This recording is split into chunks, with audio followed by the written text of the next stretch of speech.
Praise the Lord. Welcome to showers of blessing. దేవుని కృపలో భద్రపరచబడి నూతన దినంలో ప్రవేశించాం.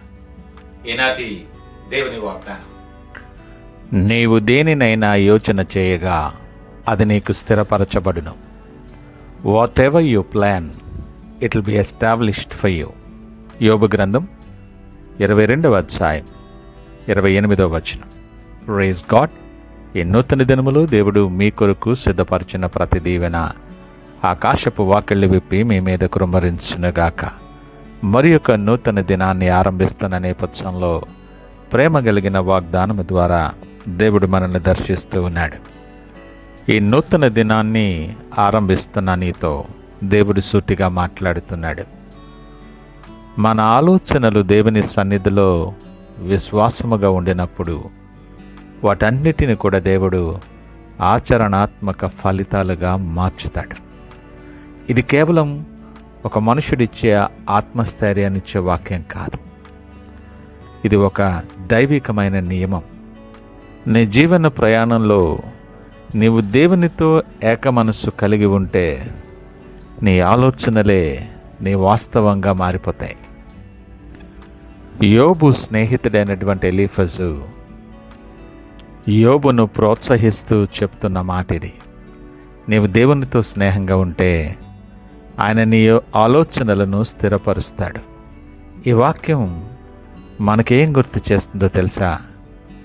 దేవుని అనుకూలత మన ఆలోచనకు దిశానిర్దేశం చేస్తుంది. నువ్వు దేవునితో ఏకమనస్సు కలిగి ఉన్నప్పుడు నీ నిర్ణయాలు గాల్లో తేలిపోవు. అవి దైవికముగా స్థిరపరచబడతాయి. ఈ లేఖనములో యోచన చేయగా అన్నది కేవలం ఒక ఆలోచన మాత్రమే కాదు సుమా. ఇది ఒక నమ్మకముతో నిండినటువంటి నిర్ణయం. నీ భారమును యెహోవా మీద మోపును, ఆయనను నమ్ముకునుము, ఆయన నీ కార్యము నెరవేర్చునని లేఖనం మాట్లాడుతుంది. మన నిర్ణయాలన్నిటికీ సహయోధుడు దేవుడు. ఆయన చిత్తములో నువ్వు ఏదైనా నిర్ణయిస్తే దేవుడు దాన్ని స్థిరపరచి అద్భుతమైన ఫలితాన్ని నీకు ఇస్తాడు. మన ఆత్మీయ ప్రయాణం ఇలాగనే ఉంటుంది. మనం ఆలోచిస్తాం, దేవుడు దాన్ని స్థిరపరుస్తాడు.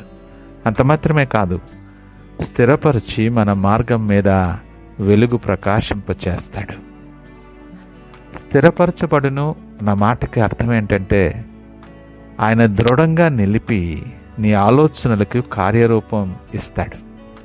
ఆలోచనలు కేవలం విని మర్చిపోడు నీవి. ఆయన వాటికి జీవం పోస్తాడు. నీ హృదయంలో ఉన్న విశ్వాసపు ఆలోచన ఆయన సన్నిధిలో ఒక దివ్యమైన ప్రణాళికగా మారిపోతుంది. లేఖనం అంటుంది, నీవు అడుగు వాటన్నిటికంటే, ఊహించు వాటన్నిటికంటే అత్యధికముగా దయచే దేవుడు ఆయన. నీ ఆలోచనను కేవలం స్థిరపరచటమే కాదు సుమా, ఆయన మహిమ కొరకు దానిని విస్తరింపచేస్తాడు. నీ చిన్న విశ్వాసం దేవుని చేతిలో అది పెద్ద అద్భుతంగా మారుతుంది. మరో విషయం ఏంటో తెలుసా? నీ నిర్ణయాన్ని దేవుడు స్థిరపరిచిన తరువాత నీ దారిని వెలుగుతో నింపుతాడు ఆయన. ఒకని నడత యెహోవా చేతనే స్థిరపరచబడునని లేఖనం మాట్లాడుతుంది. నీవు దేవుని చిత్తములో నడిచినప్పుడు నీ మార్గములో అంధకారం తగ్గిపోతుంది. నీ ముందర ప్రతి అడుగుకు ఆయన వెలిగిస్తాడు. ఇది దైవికమైన మార్గదర్శనం యొక్క ఫలితం. దేవుని మార్గంలో నడిచేవారికి కన్ఫ్యూషన్ ఏమి ఉండదు. ఎటు వెళ్ళాలో నిర్దిష్టమైనటువంటి ఆ మార్గదర్శకం ఉంటుంది. ఈ మాటలు వింటున్న ప్రియ దేవుని జనాంగమా, ఈ వాగ్దానపు వెలుగులో ఒక్కసారి మనల్ని పరీక్షించుకుందామా? నువ్వు పరీక్షించుకోవడానికి ముందు ఈ మాటలు జ్ఞాపకం చేసుకుందాం. దేవుడు నీ హృదయాన్ని పరీక్షిస్తున్నాడు. ఆయన చూస్తుంది నీ ఆలోచనలు ఎటువైపు వెళుతున్నాయో చూస్తున్నాడు. నీ హృదయం ఆయనకి సమర్పింపబడినప్పుడు నీ నిర్ణయాలు పరలోక సమ్మతంగా మారిపోతాయి.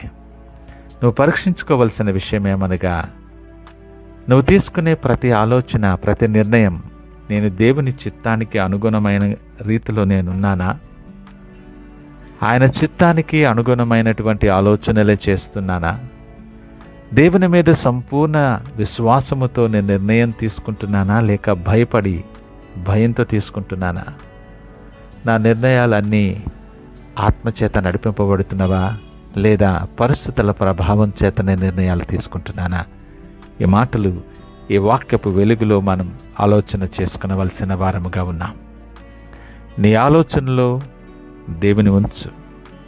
నీ నిర్ణయాలలో ఆయన పట్ల ఉన్న విశ్వాసం పెంపొందని, నీ ప్రయాణంలో ఆయన వాక్యాన్ని ఉండని.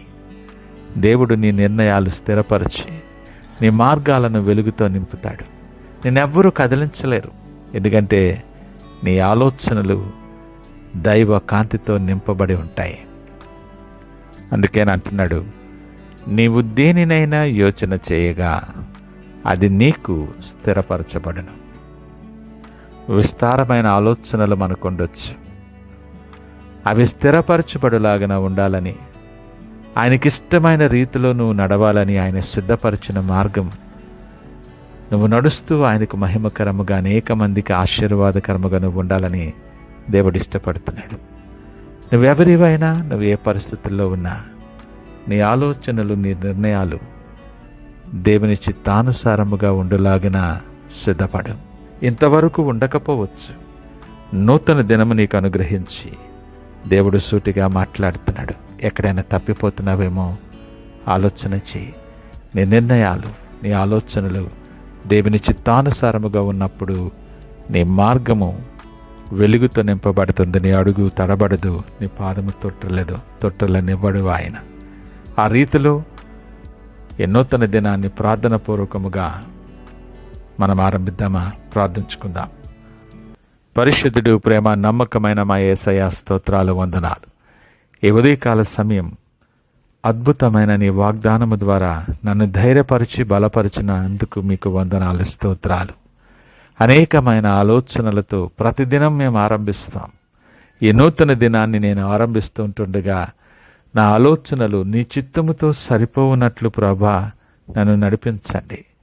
లోక సంబంధమైనటువంటివి కానీ మోసపూరితమైనటువంటివి కాక, మీకు మీ దృష్టిలో యోగ్యమైనటువంటి రీతిలో నా ఆలోచనలు, నా నిర్ణయాలు మీ చిత్తానుసారముగా ఉండగలగటానికి సహాయము దయచేయండి ప్రభా. నా మార్గాలు మీరు ఎరుగుదురు అయ్యా. నేను దారి తప్పకుండా, అంధకారములో ప్రవేశించకుండా నీ వెలుగు నా మార్గము మీద ఎప్పుడూ ప్రకాశింపచేయమని ప్రార్థన చేస్తున్నాను.